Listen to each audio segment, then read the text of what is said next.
On sait ce qu'on perd, mais on ne sait pas ce qu'on trouve. Nous connaissons bien cette phrase et en général, elle est prononcée avec l'idée de nous inciter à la prudence, voire à la frilosité. Et si on essayait de convertir notre frilosité en enthousiasme? En effet, quand je perds quelque chose, je sais peut-être, oui, ce que je perds, mais ce que je vais trouver sera peut-être merveilleux, qui sait. Et si ça se trouve, comme on le dit si bien, ça méritera peut-être d'avoir été trouvé. Pour tâcher d'étayer quelque peu notre réflexion, de trouver quelques éléments de réponse à ces questions-là, nous allons procéder à un très grand voyage dans le temps. Nous allons même reculer jusqu'au temps des premiers hommes sur cette planète. Même dans ces temps reculés, il arrivait que des changements significatifs surviennent et qu'ils viennent bouleverser la vie de tout un chacun. Tous ces changements, sans exception, ont été perçus tout d'abord comme des catastrophes et tous, sans exception, nous ont montré qu'à chaque fois, ils recelaient des trésors insoupçonnés. Les éléments qui suivent présentent une série de catastrophes, donc, survenues au cours de l'histoire de l'humanité. Ils m'ont été inspirés par les écrits de Michel Serres, qui a commencé à en parler en 2007 et n'a jamais cessé jusqu'à sa mort en 2019. Pour chacune de ces catastrophes, nous parlerons de ce que l'on perd, ce que les gens disent, ou tout au moins pensent sur le moment, et de ce que, pourtant, ça permettra en termes d'évolution par la suite, alors que le plus souvent, rien ne permettait de le supposer. Première catastrophe, l'époque où les hommes deviennent bipèdes. Les premiers ancêtres humains à se tenir debout étaient les hominidés bipèdes, tels l'Australopithèque, qui ont vécu il y a environ 4 à 5 millions d'années. Que s'est-il passé alors?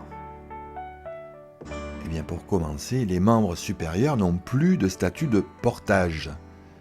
Du coup, on y perd très clairement quelque chose de précieux. L'équilibre, quant à lui, devient nettement plus précaire. À chaque pas que fait le bipède, il se retrouve en position très instable, ce que n'importe quel nourrisson vous confirmera d'ailleurs. Ce que les gens disent ou pensent maintenant, nous allons nous faire massacrer. Comprendre, pendant que nous serons occupés à chercher notre improbable équilibre, quelle idée saugrenue aussi, se passer de nos pattes antérieures. Nombre de quadrupèdes se feront une joie de venir nous dévorer tout cru. Quant à ce que ça permettra, la main libérée devient un outil universel. Il faut bien garder à l'esprit que, dans les tout débuts de son histoire, du temps où il marchait à quatre pattes, la main de l'homme par rapport aux tentacules de la pieuvre ou à la pince du crabe ne lui sert strictement à rien. Deuxième catastrophe, notre bouche n'attrape plus rien. Nous voilà donc devenus bipèdes, nos mains ont donc changé de statut. Entre mille autres choses, elles nous servent à transporter de la nourriture, du bois pour se chauffer, des armes pour nous défendre en cas de danger. Peut-être même nous servent-elles parfois à transporter notre progéniture lors de nos déplacements. Quoi qu'il en soit, nous autres bipèdes utilisons désormais nos mains et nos bras pour cela. Du coup, la bouche cesse d'assurer sa fonction de préhension et effectivement, sur le moment, elle y perd quelque chose. Alors ce que les gens disent ou pensent maintenant, c'est « heureusement que la nourriture existe, sans quoi notre bouche n'aurait plus aucune raison d'exister ». Bien entendu, ceci est une boutade. Je ne suis pas certain que nos ancêtres aient eu l'opportunité de raisonner exactement en ces termes. Mais enfin, concernant cette bouche qui semble avoir, à ce moment-là, perdu toute raison d'exister, ce que ça permettra par la suite est d'une portée bien plus importante, d'une portée que nul n'aurait pu imaginer. Ainsi, notre bouche, libérée de sa fonction de portage, deviendra à son tour un moyen qui nous permettra de produire ce qui deviendra le langage, excusez du peu. Nouvelle catastrophe, l'invention de l'écriture.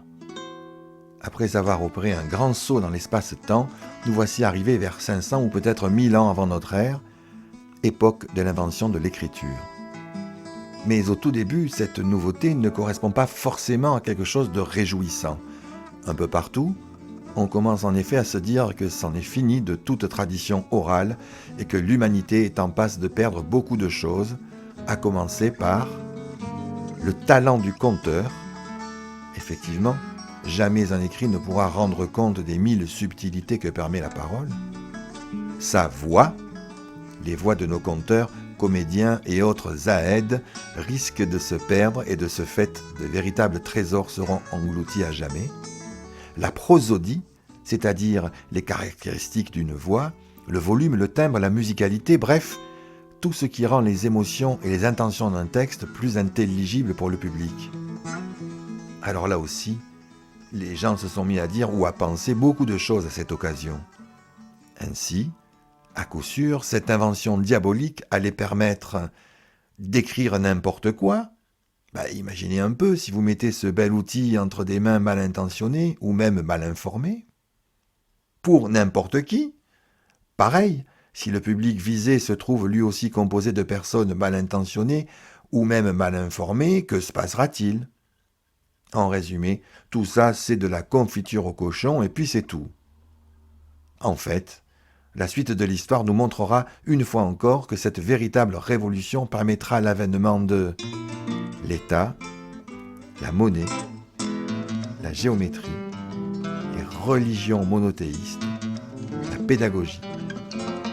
Au passage, certains historiens nous rapportent le fait suivant, s'agissant des tout premiers écrits. On a retrouvé, remontant aux époques les plus reculées de l'Antiquité, des missives dans lesquelles les anciens se plaignaient de la chute de toutes les valeurs de leur temps et fustigeaient allègrement la génération qui leur succédait. Génération qu'à tort ou à raison ils qualifiaient de génération perdue, censée préparer en un temps record, par son comportement irresponsable, le déclin inéluctable de l'humanité tout entière. Encore une nouvelle catastrophe, ce fut l'invention de l'imprimerie. Nous avons là allègrement fait un saut jusqu'au XVe siècle. Avec l'avènement de l'imprimerie, ce que l'on va perdre, c'est le travail du moine copiste tout d'abord, avec tout son savoir-faire ancestral, tout son talent pictural. Alors ce que les gens disent ou pensent, c'est « vous allez voir qu'on va imprimer n'importe quoi, pour n'importe qui », et donc tout cela n'est une fois de plus que confiture au cochon. Mais là encore, cette invention permettra des avancées qu'on était loin de soupçonner sur le moment. En voici quelques exemples. Les villes-mondes, c'est-à-dire des villes qui exercent des fonctions stratégiques à l'échelle mondiale, s'inscrivent dans des réseaux et constituent des pôles de commandement au niveau mondial. La naissance de la banque, puis du chèque. La science expérimentale. Le protestantisme. Et oui, avant, pour connaître les textes sacrés, les fidèles n'avaient d'autre choix que de se rendre à l'église et de s'en remettre à la parole et à la lecture des prélats. Grâce au progrès de l'imprimerie, Luther bouleversera la religion en déclarant, après avoir traduit la Bible en 1523, « Tout homme est pape avec une Bible à la main ». Et voilà, c'est à chaque fois le même refrain. Et n'allez surtout pas croire que les hommes ont retenu la leçon. À chaque nouveauté, chaque changement, chaque révolution technologique, petite ou grande, nombreux sont ceux qui ont tendance à penser que nous avons tout à y perdre et qu'à la limite, le monde est en passe de s'écrouler. Jugez plutôt. Au début de l'imprimerie, comme nous venons de le voir, on entendait dire que les gens ne se parleraient plus. Puis il y a eu la photo, et on s'est dit que l'art allait disparaître. La télévision, quant à elle, devait supprimer notre conscience quand elle est arrivée. Et Internet, éradiquer la télé et la presse écrite d'un seul coup, rien de moins. Aujourd'hui, on accuse l'intelligence artificielle de vouloir penser à notre place. L'histoire de l'implantation du téléphone en France constitue un exemple savoureux. Ces événements-là remontent à 1878, lorsque le système de communication téléphonique de Graham Bell a été introduit pour la première fois dans notre pays. Son développement a été relativement lent, entre autres parce que le gouvernement français de l'époque se montrait très sceptique quant à l'utilité du téléphone, considérant que les télégrammes étaient amplement suffisants pour la communication à distance. Les premiers foyers parisiens à être équipés l'ont été dans les années 1880. C'était un privilège réservé à un très petit nombre. Au début, le téléphone ne connut qu'un succès relativement mitigé. De nombreuses personnes, démarchées par la compagnie du téléphone, répondaient d'un air dédaigneux qu'elles n'avaient pas l'habitude de réagir à l'appel d'une sonnerie, ce genre de comportement étant réservé à leurs domestiques. Nous savons tous ce qu'il en est advenu par la suite. Et de l'autre côté de la barrière, même chose. Certains arguments des vendeurs de l'époque prêtent aujourd'hui à sourire. En effet, il n'était pas rare de les entendre dire des choses du genre « Imaginez, chère madame, cher monsieur, bientôt vous n'aurez peut-être plus besoin de vous déranger pour écouter la voix d'un chanteur d'opéra. » Or, avec le recul, nous pouvons aujourd'hui constater que le téléphone a suivi par la suite d'énormes innovations. En revanche, il n'a pas spécialement servi à écouter à distance des chanteurs d'opéra. Ainsi, quand on essaie d'extrapoler à partir d'une nouveauté, quand on tente d'en imaginer les conséquences futures, nous sommes le plus souvent à côté de la plaque, il faut bien le dire. Et c'est bien compréhensible, car il y a toujours des éléments extérieurs impondérables qui par la suite interviennent, parfois dans un sens funeste, c'est vrai, mais parfois aussi avec des répercussions plutôt bénéfiques. Mais quand la nouveauté nous tombe dessus, ces répercussions positives peuvent être difficiles à envisager. Ah, on sait ce qu'on perd, mais on ne sait pas ce qu'on trouve. Vous vous souvenez ? C'est la phrase que je citais en exemple au début de cette vidéo. Nous avons vu que cette phrase avait pour vertu de nous inciter à la prudence, voire à la frilosité, et si on pousse à l'extrême, à l'immobilisme.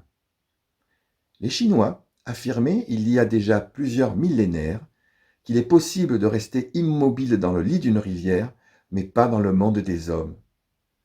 C'est un principe immuable que chacun d'entre nous connaît très bien tout au fond de lui. Il n'empêche, nous adorons jouer à faire comme si c'était faux, en restant terrés dans notre petit terrier pour tenter d'échapper à je ne sais quel prédateur. Alors, précision importante, en aucune manière, je ne suis en train d'affirmer que tout ce qui est nouveau est forcément meilleur en soi. Mais enfin, le changement, la nouveauté, n'est pas forcément quelque chose que nous devons rejeter a priori. Un de mes professeurs avait l'habitude d'affirmer ceci. Quand la tradition a raison, il ne faut pas hésiter à le dire. Mais attention, quand elle a tort, il ne faut pas hésiter à le dire non plus. En tout cas, une chose est sûre, c'est que nous adorons nous raconter à nous-mêmes des histoires visant à démontrer les 1000 vertus de l'immobilisme. Parmi ces histoires, il y a cette fameuse pièce en 2 actes, vous savez. Acte 1, ça ne marchera jamais. Acte 2, je l'avais bien dit. Alors, certes, ce sketch-là marche à tous les coups, mais ce « à tous les coups » constitue une bien piètre performance. Vous ne trouvez pas ? Surtout quand ça concerne nous-mêmes, surtout quand ça concerne nos propres capacités. Encore une fois, on est champion pour ça. Alors oui, effectivement, on sait ce qu'on perd, mais on ne sait pas ce qu'on trouve. Alors à toutes et à tous, je vous souhaite du fond du cœur de trouver des choses extraordinaires dans votre vie. Quelque chose me dit que vous les méritez.